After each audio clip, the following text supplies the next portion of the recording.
Ak sa niekto chce naozaj posunúť dopredu a žiť, naozaj žiť, jednoducho sa nevyhne povinnosti žiť morálne. A môže hovoriť, že je to starosvedské, nemoderné, ja neviem ešte aké, ale bez toho to jednoducho nejde. Myslím si, že je to každému zdravému človeku úplne jasné. Toto je podcast Na dobrej vlne.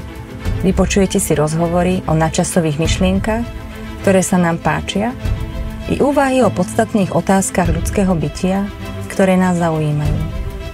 Budú to debaty praktické i filozofické. Nemáme vás čím poučiť, lebo aj my sa len učíme.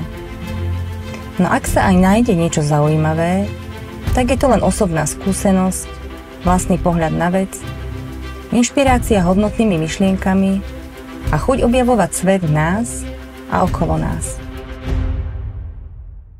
Minul som stretol s takým vyjadrením, že veľa vecí je normálnych, je bežných. Ale potom za tým šla otázka, ale je to prirodzené? Veľa vecí my robíme naozaj tak povediac v určitom automatickom režime. Hovorí sa, že zvyk je železná košeľa a toto príslove vlastne ilustruje takú neochotu prispôsobovať sa, robiť zmeny vo svojom živote, dívať sa na veci inak. A pokiaľ teda viem, aj neuroveda popisuje, ako si my vlastne opakovaním vytvárame tie automatické spojenia a potom automaticky podľa toho ideme. Ono je to fajn pri zaväzovaní šnúrok, písaní, šoférovaní. Ale tieto automatizmy, ktoré máme v hlave a sme si osvojili, oni sa menia ťažko, každému z nás. Ale súčasne ten svet okolo nás prináša mnohé výzvy a mení sa akoby stále rýchlejšie. A my vynakladávame, spotrebujeme veľké množstvo síl na to, aby sme dokázali absorbovať tie veľké technologické zmeny. Toto nás stojí mnoho energie. Ale vnútorne zvládame akoby stále menej a skôr sa zdá, že sme práve v riešení tých základných životných otázok, že sme sa ako keby veľmi málo skôr vôbec neposunuli. Inak často počúvam také rôzne teórie, ktoré hovoria, že našou záchranou bude v budúcnosti kolonizovanie Marsu. Ako sa vám pozdáva taká myšlienka, že presťahovať sa na inú planétu? Ako radšej zostanem v Bystrici.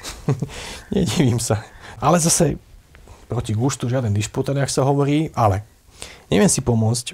Ja v princípe nerozumiem tomuto nápadu a prečo na ten Mars ísť, neísť, tak ak to pomôže, nech sa ide, ale že by to malo byť záchranou pre ľudstvo, tým, že niečo nové vytvoríme. Veď čo sa od toho sľubuje? Keď ja presťahujem nejakú skupinu ľudí, môj sedliacký rozum uvažujem, presťahujem skupinu ľudí určitého stupňa zrelosti, charakterov na nejaký neobývaný ostrov, potom čo nové tam môžu vybudovať, keď si tam títo ľudia odnesú aj všetky svoje chyby a nedokonalosti.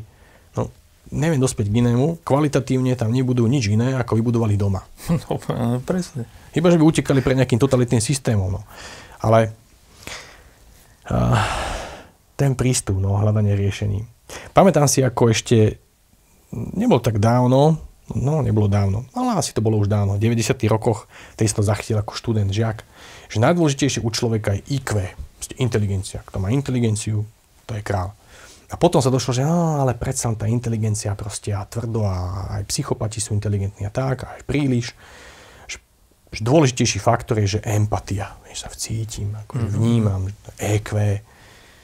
No a nedávno som zase zachytil, že to je prekonané všetko, priatelia, že viete, čo je podstatné? Že AQ. Viete, čo je AQ? Počujem to prvýkrát. Zase skrátka, že má ísť o adaptabilitu. Nejakú schopnosť za pochodu sa vysporadovať s tými všetkými zmenami a tým svetom, ktorý okolo nás je každý deň diametrálne pomaly iný. No ale ja mám taký dojem, že stále sa ako keby vypichne nejaká jednotlivosť, nejaká konkrétna ľudská schopnosť, nejaká vrstva, ktorá sa teraz roztiahne a ona sa teraz stáva trendom. Proste ako keby zase snaha ten prístup prepočítavať všetko iba na jednej stupnici bez spojitosti a súvislosti s celkom. A človeka život sa nedá definovať iba jedným znakom. Lebo ten obraz života je aký komplexný. Ja by som osobne preferoval také niečo, také celistvejšie, čo si ako nerobí nároky na také, že konečné riešenie až nič viac. Čo poviete, že AQ, harmonizačný kvocient, ako sa vám to pozdáva? No tak ja nemám nejakú v láske skratky. Ani ja, priznám sa vám. Ale ako to slovo harmónia, keď to vyradíme, že taká tá, by som povedal, že os, to, čím vytvárame v tom našom živote zmysel, spokojnosť, a na túto os, keď sa napája tá inteligencia, empatia, adaptabilita, ale ako keby taká tá chrbtica, na základe ktorej si my dokážeme pomenovávať to, čo je dôležité aj sa podľa toho rozhodovať. Sa mi celkom páči. A k tomu, čo ste hovorili, len toľko, že už dávno som si všimol, ako sa ľudia, tá kolonizácia Marsu a tak ďalej, že ako sa ľudia stále snažia utekať od toho, čo sa vlastne ujsť nedá. Ja som si myslel, že toto je všetkým ľuďom jasné. Ak sa niekto chce naozaj posunúť dopredu a žiť, naozaj žiť, jednoducho sa nevyhne povinnosti žiť morálne. A môže hovoriť, že je to starosvedské, nemoderné, ja neviem ešte aké, ale bez toho to jednoducho nejde. Bude len stále dookola vymýšľať nové jalové nápady, ako ten, ktorý ste spomínali. A je v tom vlastne aj taká poriadna dávka zbabelosti. To je celé. A myslím si, že je to, ako som spomenul, myslím si, že je to každému zdravému človeku úplne jasné. No a ako prečo nemáme radi zmeny? Hej?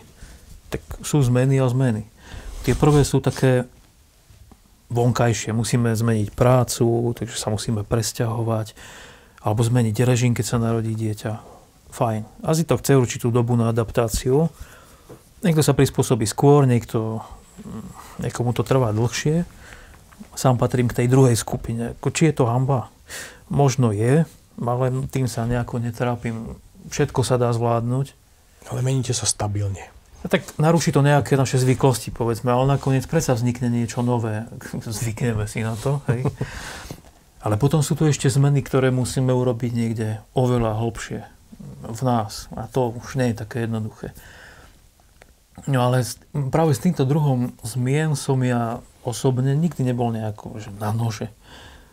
Skôr by som povedal, že som bol na ne zvedavý.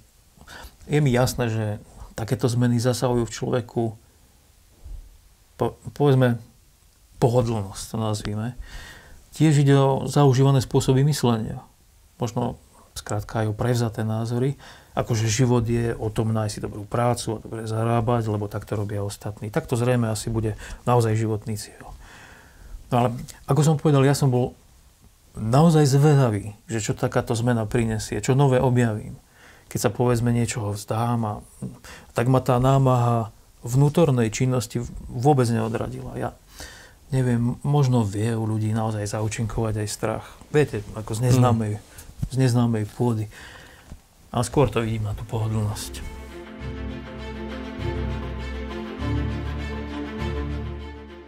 Teraz mi napadá taká otázka. S kým by ste radšej spolupracovali? Ako? Je možno rečnícka, uznávam, ale odvinieme.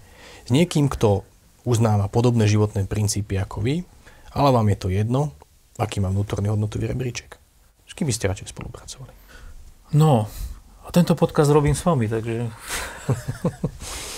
To bol taký malý pokus o sociologickú sondáž a zapadáte do toho, k čomu dospeli veľké sociologické štúdie, lebo priznám sa, že vlastne tá otázka bola podmenená tým, čo ma nie že potvrdilo ani prekvapilo, ale vyjasnilo, že totižto tieto sociologické štúdie ukazujú, že ľudia preferujú za spolupracovníkov, susedov, proste ľudí vo svojej blízkosti, tých, ktorí vyznávajú rovnaké hodnoty.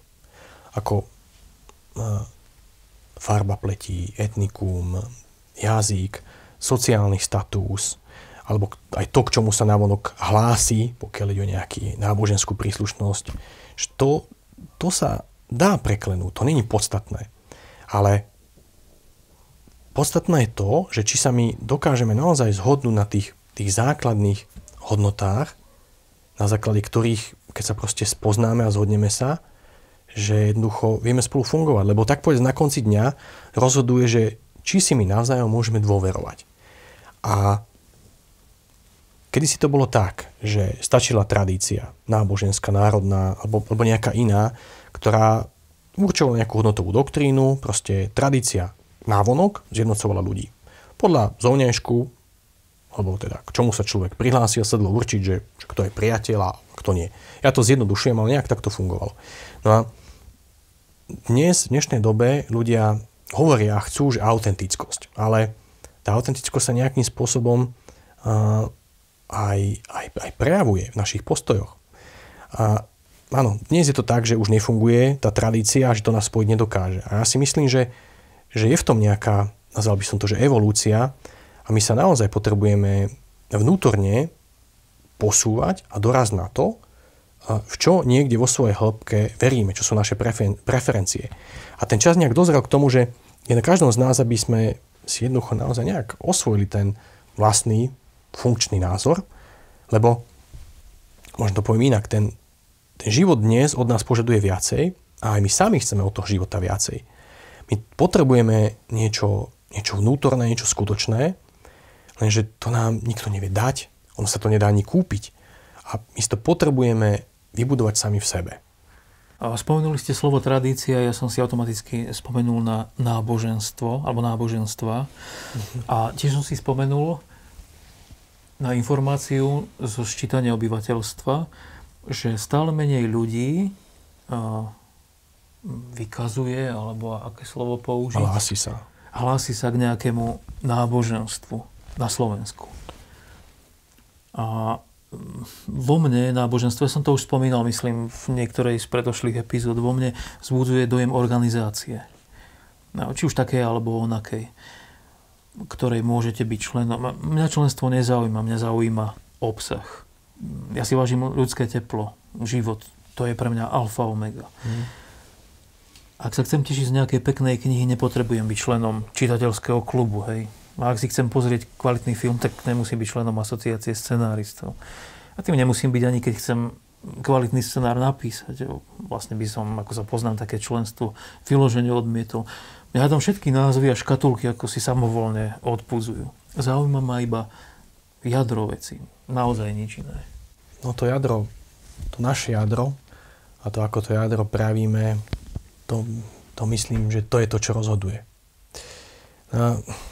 My na druhej strane, alebo súčasne, žijeme vo svete plnom vonkajších pravidiel a predpisov, ktoré sa stále menia, pribúdajú. Ja nie som odporca pravidel, ale pravidlá sú dobré, keď nám pomáhajú. Na to sú určité kritéria, nechcem to rozoberať.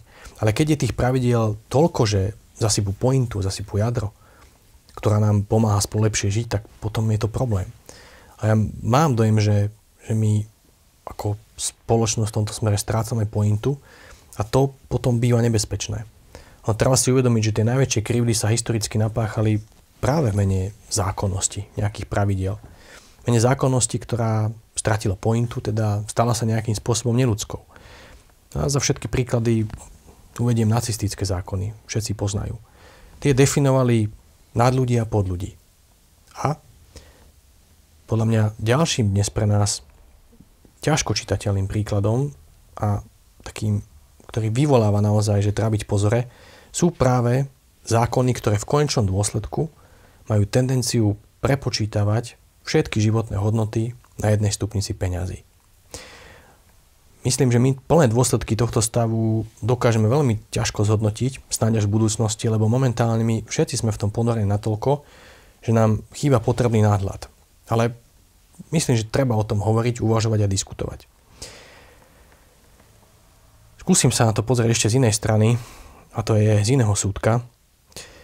A takým zaujímavým, veľmi pozorodným a silným príbehom, aj príkladom, je udalosť o genocíde v Rwande. Zachytili ste niečo o tejto udalosti? Jedna z mnohých, žiaľ. Ja som videl o tom filmový dokument a čítal som aj reportáž a z určitého dôvodu, ktorý chcem nejak vypichnúť, ma to veľmi zaujalo. O čo šlo? Malo to byť v roku 1994, vlastne vzplanul konflikt dvoch príbuzných etník a v priebehu 3 mesiacov bolo zabitých asi 1 000 000 ľudí. A následne potom vláda v Rwande v snahe nejak vysporiadať sa s tým zaviedla taký projekt celonárodného zmierenia ktorý je svetovo známym a je takým príkladom, že kam môže viesť vzájomné odpustenie. Hovorí sa o tom, že je to možná inšpirácia pre riešenie vlastne situácií po vojnových konfliktoch. Totiž, čo sa tam stalo za veľmi krátke obdobie, bolo veľké množstvo násilných činov, kde veľa ľudí zomrelo. A totiž tých vinníkov a obetí bolo tak veľa, že jednoducho nebolo možné, aby ten justičný systém to vyriešil spôsobom, ako sa to napríklad robí u nás, aj v podobe právneho štátu. Že vidíte, roky trvajúce spory založené na množstve spisov a dôkazov. Proste to nebolo možné a preto oni zaviedli s určitým zámerom systém trestov, ktorého súčasťou týchto trestov bola pomoc obetiam konfliktu. Vytvorili niečo ako zmierovacie dediny, kde tí, ktorí spôsobovali tie veci, tí páchatelia, museli napríklad pomáhali stavať domy obetiam tých pozostalých a tí, ktorí vlastne ostali to všetko, čo sa tam stalo hrozné, tak oni spoločne zakladali, šlo to až do takých vecí, tanečné a hudobné zoskupenia. A ja som si vytiahol taký jeden ako úryvok z výpovede jedného z priamych účastníkov, ktorý vlastne takým odkazom, že prečo takáto cesta riešenia. Ja ho prečítam teraz. Išiel som do väzenia, aby som sa pozrel do očí vrahom, ktorí zabili moje deti. Hovorí Abdul. Povedal som im, odpúšťam vám, pretože vám to nakázali. Boh mi povedal, že sa nikdy nemám vracať k svojim slabostiam. A v tejto krajine by sa nikdy nič nezmenilo, ak by sme sa všetci pomstili. No to odpustenie, to je taký zvláštny fenomén, kategória, alebo niečo. A stále sa to môže javiť mnohým ľuďom ako nejaká iracionálnosť alebo nejaká náboženská slabosť. Ale na odpustenie je potrebné o mnoho viac vnútornej sily ako na pomstu, napríklad. A to už pochopilo niekdy dávno Sokrates a potvrdzuje to aj dnes moderná psychológia, že vlastne tá schopnosť odpustiť iným, ale aj sebe samému, je v istej fáze životnej situácie akoby nevyhnutnosť. Je to taký kľúčový bod alebo úzol, ktorý buď otvára, ak sa rozviaže, alebo zatvára cestu. Cestu k duševnej rovnováhe, vnútornému mieru a aj vonkajšiemu zmieru. Mám rád filmy. Dobré filmy. Ale nikdy som nemal rád ten druh filmov, v ktorých sa filmové postavy tak bezohľadne a s ostrými lakťami predbiehali, tvarili sa neohrozene a omierali, že času peniaze a sústredím sa na kariéru a na vzťahy nemám čas. No, pre mňa neuveriteľne trápne. Ja viem, že trápnym a spiešným by niekto nazval to, keby som teraz spomenul starú známu Ježišovú vetu: miluj bližného svojho ako seba samého. Kto má pri Netflixe na niečo také čas, nie? Nebláznite. Takto. Minule som spomínal, že kto sa naháňa za kariérou na úkor vzťahov, končí so zničeným zdravím. Fyzickým aj psychickým. Overený fakt. A mne to stačí ako známka takéhoto výberu. Príklad zo života. Asi každý z nás zažil v pracovnom kolektíve aj človeka s charakterom, ktorý by sa zrejme dal popísať diagnózou a nebola by lichotivá. A v takých prípadoch sme mohli vidieť, alebo aj na vlastnej koži, zažiť intrigy, hej, ohováranie, podliezanie, alebo nátlak, klamstva, šikanovanie, alebo vyloženie skrátka zlé úmysly. Ja sám osobne som raz zažil hodinovú výpoveď, ktorej predchádzal nátlak na podpísanie papiera, že odchádzam z vlastnej vôle, takzvanou dohodou. A ja si myslím, že ako právnik takéto veci ste iste neraz riešili. Bežná prax. Nekalá. Ja som sám raz tak, že u mňa až tak nepochodili a museli mi dať výpoveď. Oficiálne to znie prekážky na strane zamestnávateľa, že mi museli platiť vlastne výplatu, ale tie 3 mesiace som sa tam nemal ukázať. Čiže som chodil na výlety a čítal som si knižky. Áno, bolo to výborné v tomto smere. Ale boli moji kolegovia, ktorí neustali ten nátlak a zrazu boli bez práce. Vás zachránila vaša bdelosť a principiálne. Neviem, či zrovna toto, alebo nejaká tvrdohlavosť. Ale čiže boli aj odrazu aj bez zárobku a niektorí už mali svoje rodiny. Ale späť k podstate. Takto ako mladík, ja som sa veľmi čudoval, že sú ľudia schopní robiť si zlé veci. Iste by ma teraz nejeden akože zaradil medzi idealistov, ale ak by sa mu stalo to, čo mojim kolegom, možno by sa svojho komentára zdržal, lebo realita zvykne prebúdzať aj ospalejšie povahy. Hej. A robiť si zlé veci. Niekedy naozaj stačí jeden, dvaja takíto ľudia, ktorí sa vlíškajú vedeniu firmy a zrazu na toto robenie zlých vecí majú priestor. Kto to zažil, a takých ľudí nie je málo, vie, o čom hovorím. Vybudovali sme si spoločenský systém, ktorý kredit nemeria priateľskými úsmevmi, ale eurami. No. A tak si to teraz musíme vychutnať.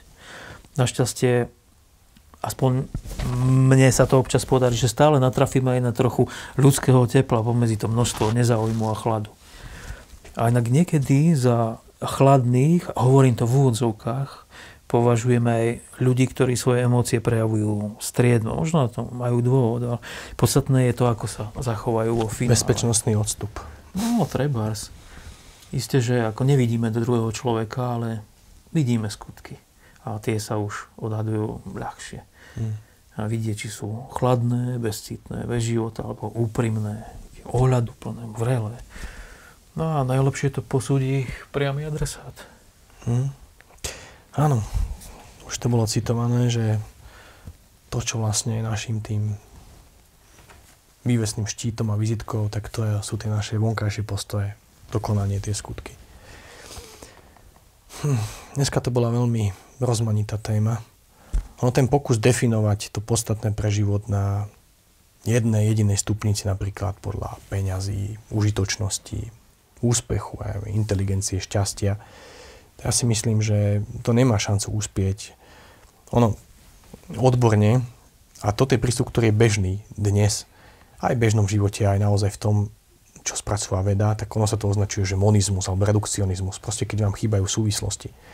A ide ako keby v podstate o takú snahu opísať niečo mnohostranné a rozmanité, prevedením iba na nejaký ideálny jeden merateľný parameter. A to je ako keby sme pre rozmanitosť stromov nedokázali vnímať krásu a celistvo z lesa, staré známe. Alebo si predstavme, že by sme chceli niečo komplexné, napríklad počasie, definovať iba nejakým jedným parametrom. To sa nedá. To počasie to je stále v pohybe a faktory, ktoré ho spolu vytvárajú a ovplyvňujú ten svetlo, teplota, vlhkosť, prúdenie vzduchu, nadmorská výška, to sú všetko premenné, to sa stále mení, je to živé, je to v pohybe. A pokiaľ sa chceme pokúsiť opísať nejaký recept na spokojný život, tak potom samozrejme nám nestačilo nejaká jedna ingrediencia alebo len nejaká vrstva toho života.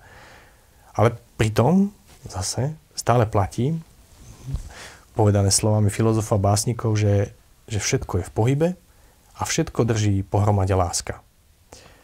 A paradox je, povedané zase takou praktickou, možno kuchárskou terminológiou, že ingrediencie na ten spokojný život, že my ich máme všetky k dispozícii, ale potrebujeme ich cieľne zbierať, integrovať ich do toho života a jednoducho sa z nich učiť váriť. Proste potrebujeme sami pre seba objavovať to podstatné, uveriť tomu a zapracovať to do života. Tak k tomu už nemám čo dodať. Len sa poďakovať za dnešnú diskusiu. Už sa teším na ďalšiu. Teším sa ja.